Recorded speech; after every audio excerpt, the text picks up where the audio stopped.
Tudo bem, galerinha? Tudo certo? Bora estudar sistema respiratório. Então lá, pessoal. A gente já estudou que o sistema digestório ele transforma os nossos alimentos em moléculas pequenininhas, pequenas estruturas. E essas pequenas estruturas conseguem atravessar a parede do nosso intestino. E assim, o sangue consegue distribuir essas substâncias por todo o corpo. O sangue distribuindo essas substâncias por todo o corpo, essas substâncias chegam em qualquer parte do nosso corpo e elas atravessam a membrana celular das nossas células. Dentro das células ocorrem várias reações químicas, as mais variadas, tá? Que elas vão transformar esses nutrientes que o nosso intestino gerou, nossa digestão gerou, em novas substâncias, que são substâncias importantes para o nosso corpo. Dois exemplos. Uma delas, os aminoácidos produzidos pela nossa digestão são reunidos para formar as proteínas e as enzimas. As proteínas têm diversas funções no nosso corpo, como a gente já estudou, e as enzimas são aquelas substâncias que aceleram as reações, que deixam as reações mais rápidas, certo? E outras também, outro tipo de reação que ocorre é os ácidos graxos produzidos pela digestão e o glicerol são reunidos e aí formam as gorduras. E as gorduras são armazenadas, porque quando a gente precisar de energia, a gente queimar essas gorduras, certo? A glicose fica armazenada para produzir energia na forma das gorduras, certo? Quando esse conjunto todo de reações que ocorre nessa célula é chamado respiração celular. Essa respiração celular é o conjunto de todas as reações que ocorrem. Para ela ocorrer, ela precisa de uma coisa, pessoal. Ela precisa de gás oxigênio, o O2 ali. E ela libera o gás carbônico, o CO2. Então aqui embaixo está o esquema, pessoal. Na respiração celular, nós temos a transformação de glicose e oxigênio, certo? Através de algumas enzimas, em gás carbônico, água e energia. Faltou energia aqui, tá? Pessoal, são as coisas que são produzidas pela nossa respiração celular, certo? Agora vai ter um problema, certo? Da onde que vem o oxigênio? O oxigênio ele não tem no nosso corpo naturalmente. A gente vai precisar absorver ele de algum lugar. E é aí que o sistema respiratório vai entrar. Olha, um outro esquema aqui, pessoal. O oxigênio e os nutrientes entram na célula, aí através das reações que ocorrem aqui dentro, a célula transforma eles em dióxido, carbono e vapor de água. E energia. E essa energia é aproveitada dentro da célula para desempenhar as funções que ela necessita. Ok? A água, pessoal, ela pode ser reutilizada. Porque a água, ela é produzida, mas ela é utilizada em outras reações. Mas o oxigênio não. O oxigênio a gente precisa captar de algum lugar, certo? E o gás, e tem um outro problema, o gás carbônico é gerado, a gente precisa se livrar dele. E aí como que a gente vai se livrar? Os pulmões. Qual que é a função dos pulmões? É captar o oxigênio primeiramente, certo? E aí o sangue vai espalhar esse oxigênio para as células. E aí o gás carbônico vai fazer a função inversa, o caminho inverso. Ele vai sair das células e vai vir para o pulmão. Repare, pulmão capta, nossa respiração capta oxigênio, o pulmão entrega para o sangue. O sangue leva até as células. E aí o sangue traz das células para o pulmão o gás carbônico. Isso significa o seguinte: quando a gente inspira, a gente puxa o ar para captar o oxigênio. Quando a gente expira, a gente está liberando o gás carbônico. Certo? Beleza? Inspira, puxa o ar cheio de oxigênio. Expira, libera o gás carbônico, que é, digamos, é um produto da respiração celular. A função do sistema respiratório é colocar o ar captado aqui pelas vias aéreas em contato com o sangue, para que ocorram as trocas gasosas. O que é a troca gasosa? O oxigênio passar do pulmão para o sangue e o gás carbônico passar do sangue para o pulmão. Então, olha, o oxigênio passa do pulmão para o nosso sangue. E o gás carbônico faz o caminho completo, inverso. Beleza? O órgão que vai fazer essa função da troca gasosa é o pulmão. A função dele é essa, é fazer esse contato entre o ar e o sangue, certo? Ele tem esse contato. E ele se encontra, pessoal, dentro dessa região do nosso peito que é chamado caixa torácica, certo? Olha aqui, ó, o pulmão está dentro dessa região aqui, que é cercado de músculos e ossos. Quais ossos são? As costelas. As costelas têm a função de proteger a caixa torácica. Todos os órgãos estão ali, não só o pulmão, correto? Então, olha, o pulmão está aqui dentro. Embaixo dele, pessoal, aqui tem um órgão chamado diafragma, que é um músculo que tem a função de auxiliar no processo de inspiração e expiração. Então, o que é inspiração? É encher nosso pulmão de ar. Vamos lá, inspire. E expiração é jogar o ar para fora. Então, olha como está indicado. Inspiração, puxa o ar. Expiração, libera o ar. Beleza? A inspiração, pessoal. Os músculos vão se contrair. Quando a gente inspira, eles se contraem. Eles puxam. O diafragma que está embaixo do pulmão, ele é baixo. O volume aqui do peito, que é a caixa torácica, aumenta. E os pulmões aumentam de tamanho. Aumentando de tamanho, eles vão conseguir puxar o ar. Eles vão se encher de ar. Isso é inspiração. Agora, para expiração, os músculos relaxam, eles soltam. A caixa torácica, que é a região do peito, vai baixar de volume e vai comprimir o pulmão. O diafragma que está embaixo diminui o tamanho e o pulmão joga o ar para fora. Beleza? Então, caixa torácica diminuiu o tamanho, apertou o pulmão joga o ar para fora, que é quando a gente expira.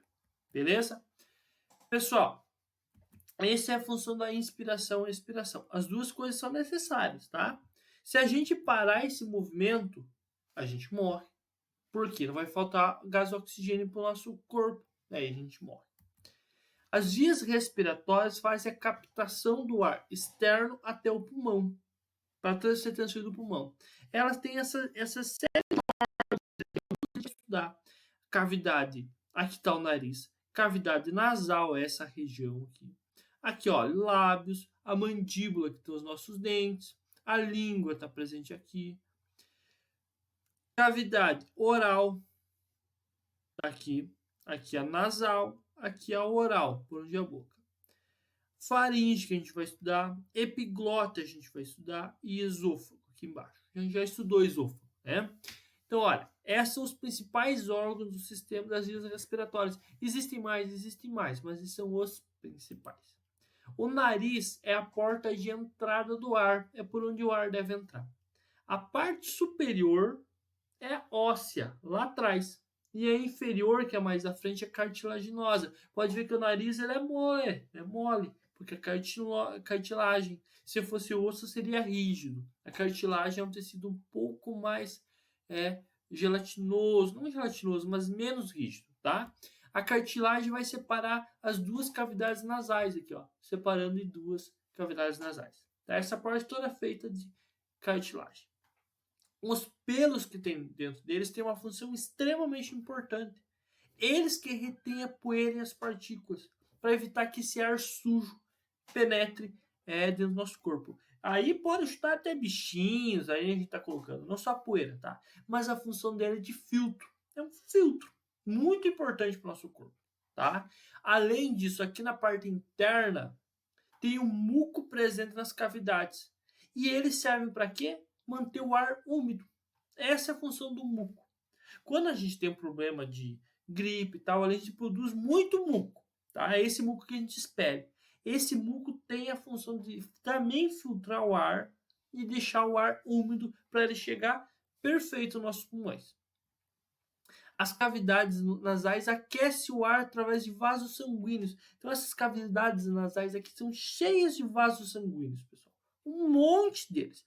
E eles vão fazer que vão aquecer o ar para que o ar chegue na temperatura ideal nos nossos pulmões. Quando a gente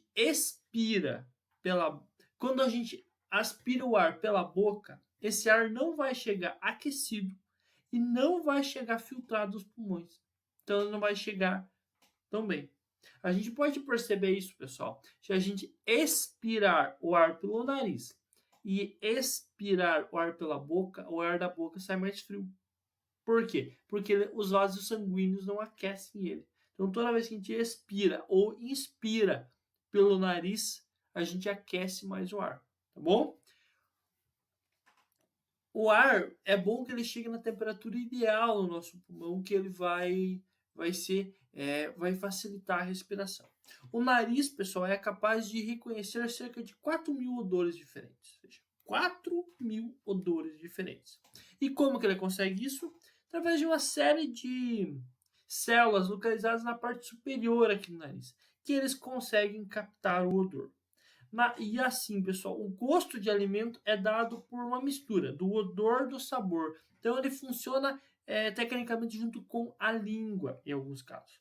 Essa informação do odor é mandada para o cérebro, e o cérebro que controla. E a gente vai ver isso no futuro. O cérebro manda a chuva e é ele que controla todas as ações do nosso corpo. A gente vai ver isso mais para frente. Então, o nariz capta e manda para o cérebro, através dos nervos. Pessoal, já estudamos que entrou pelo nariz, foi filtrado. Aí ele vai para... O ar passa para a faringe, que é a próxima etapa. A faringe, pessoal, ela faz parte tanto do sistema respiratório quanto digestório. Já tinha falado da faringe no sistema digestório. Ela vai permitir a passagem tanto do ar como do alimento. Só que no final dela tem o esôfago e a laringe. Eles que fazem a separação. Porque o ar, ele passa da cavidade nasal, faringe, laringe, pulmão. O alimento passa pela boca, também pela faringe, só que daí ele vai para o esôfago e para o estômago. Então, olha, o alimento tem que ir para o esôfago. O ar tem que ir para a laringe, certo? Quem distingue isso, pessoal, são duas coisas. No final da nossa boca, lá atrás, tem uma coisa chamada véu palatino.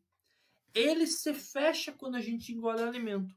Aí tranca as fossas nasais. E aí não deixa o alimento ir para a parte de fossas nasais. Já a epiglote fecha a laringe. Então não permite que o alimento vá para o pulmão. A lógica é essa. Quando a gente ingere o alimento e ele entra na laringe, veja, está indo para o caminho errado. Ele tinha que ir para o esôfago. Se ele for para a laringe por engano, a gente tosse. Para que a gente tosse? É para expelir o alimento, certo? Quem nunca fez isso, né? Vamos lá tentar comer Nescau ou comer algum pó, farofa? Você se afoga. Por quê? O alimento, em vez de ir para o esôfago, vai para a laringe. Aí nosso corpo, peraí, tem uma coisa estranha. E aí ele tosse para expelir. Ele joga o ar que está no pulmão para expelir esse alimento para longe e nosso corpo, nossa respiração funcionar tranquilo. De hoje, pessoal, a saliência que a gente sente aqui na frente do pescoço faz parte das pregas vocais. Essas pregas vocais se localizam na laringe.